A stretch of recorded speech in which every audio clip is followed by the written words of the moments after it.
हृदय में जो संत कबीरदास जी कह रहे हैं, हृदय में जो प्रत्येक मनुष्य के हृदय में जो सत्य चेतन अखंड अमूल्य रत्न है, उसका कोई ग्राहक नहीं है, कोई खरीदार नहीं है, और न तो उस रत्न का कोई मालिक ही है। उसका कोई मालिक ही है। वह बंधन रहित और पूर्ण है। वह अमूल्य रत्न जो है अखंड सचेतन, वह बंधन रहित है, मुक्त है, स्वतंत्र है और परिपूर्ण है, ज्ञान से परिपूर्ण है। वह दमकता हुआ ज्ञान पुंज है, प्रकाश का किरणों का पुंज समूह है।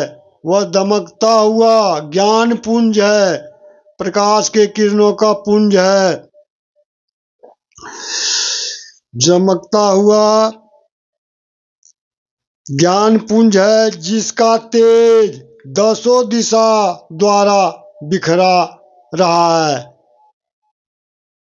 जो हृदय में सत्य चेतन अखंड रत्न है,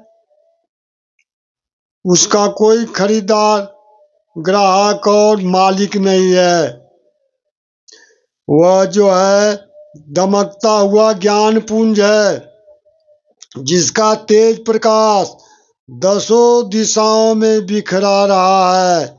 स्वयं सद्गुरु की अनुकंपा प्राप्त होने से ही तीनों गुण के ऊपर, 3 गुण 5 प्रकृति 25 प्रकृति, 3 गुण 5 तत्व 25 प्रकृति और मन बुद्धि और चित्त अहंकार के परे ऊपर अगोचर आत्म स्वरूप का ज्ञान होता है।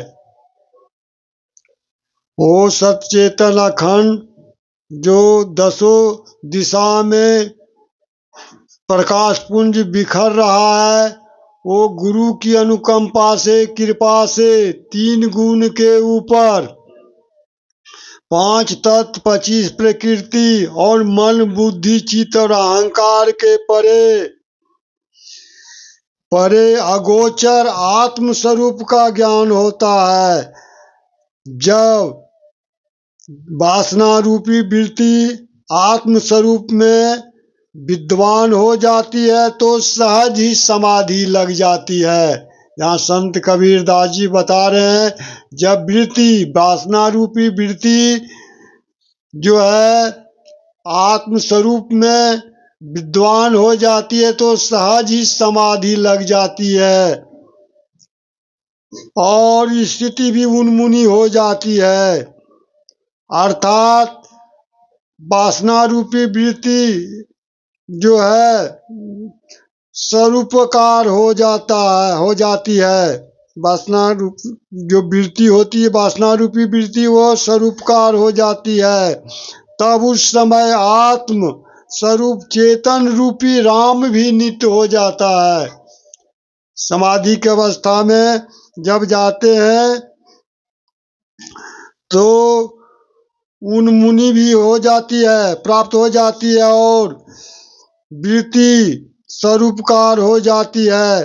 तब उस समय आत्म स्वरूप चेतन रूपी राम भी नित्य हो जाता है। फिर जहाँ भी आंखें उठाकर देखो, सभी जगह राम ही राम नजर आते हैं।